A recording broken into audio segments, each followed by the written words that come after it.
So I left us off with Hajj Amin al-Husseini, the Grand Mufti, and his participation in Nazism. Um, so again, just to kind of like emphasize, for those who are on the pro-Palestinian side and research it a lot, they often say, well, look at the fact that, Israel's founders, I mean, they were socialist communists, um, or those who don't talk about that, they might say, look at Jabotinsky, who was a fascist, um, a racist, and then look at Menachem Begin. I mean, Israel's had terrorists who became prime ministers. And those on the anti-Palestinian side, the pro-Israeli side, look at like Hajj Amin al-Husseini, and they say, look at this picture here. Palestinians, Hitler, what more do we need to say? And, those two narratives kind of go back and forth.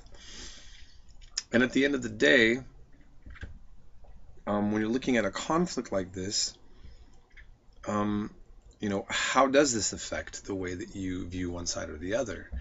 And is it fair or not to look at these characters and then make a judgment on the conflict based on those things?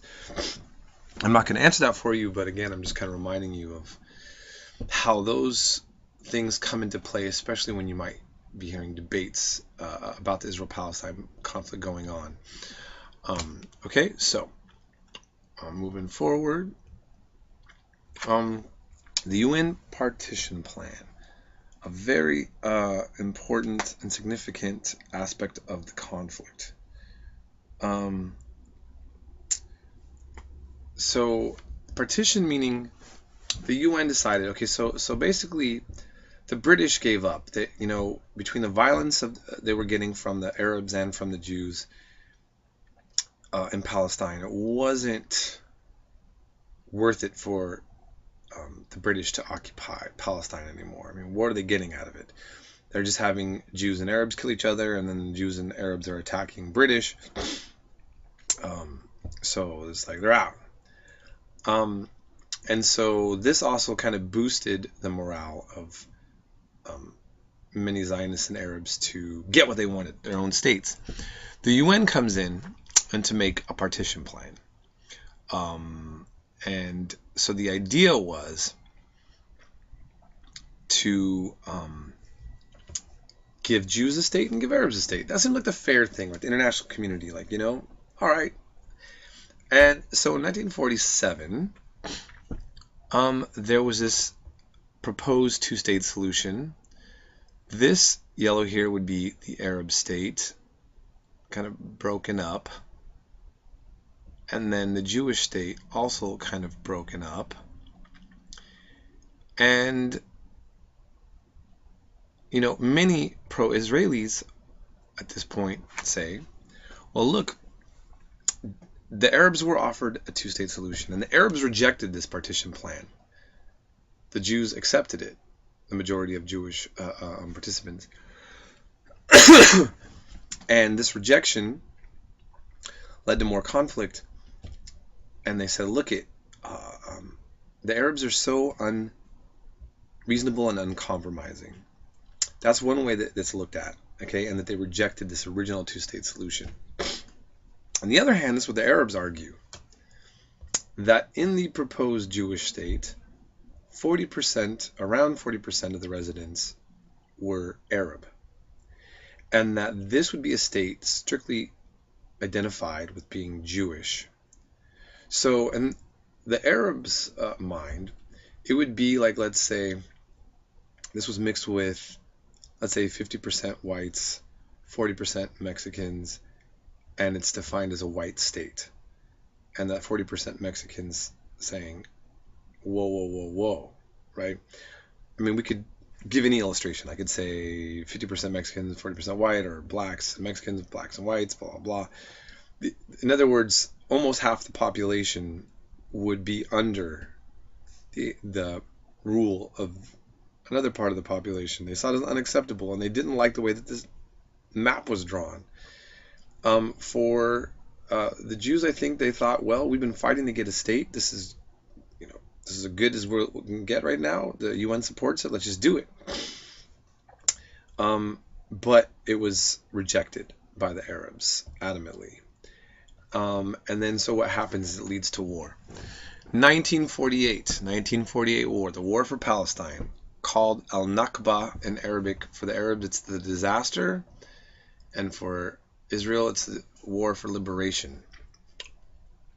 And so in 1947, July 20th, sorry, November 30th, excuse me, Transjordan, Egypt, Syria, and Iraq intervened and sent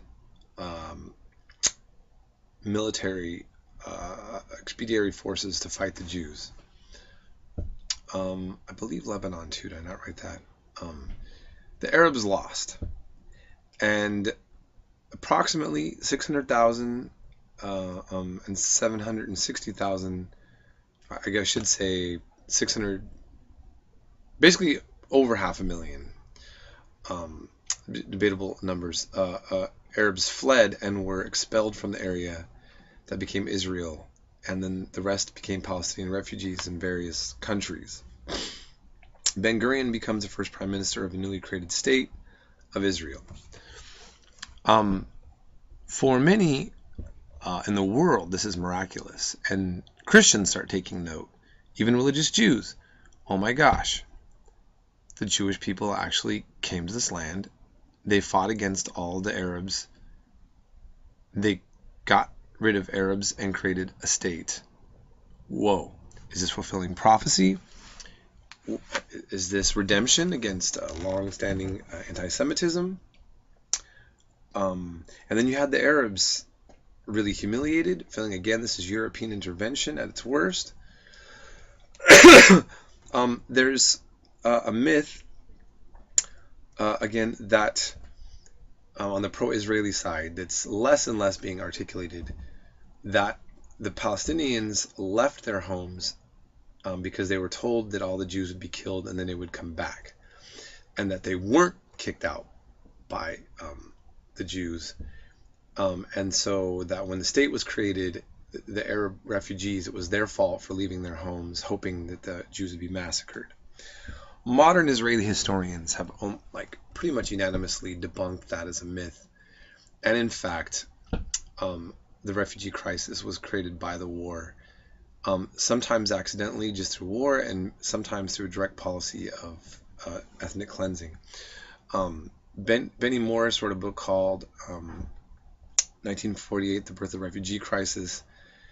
He then kind of backtracked on some of his ideas, and Ilan Pappé, he's an Israeli historian, wrote The Ethnic Cleansing of Palestine.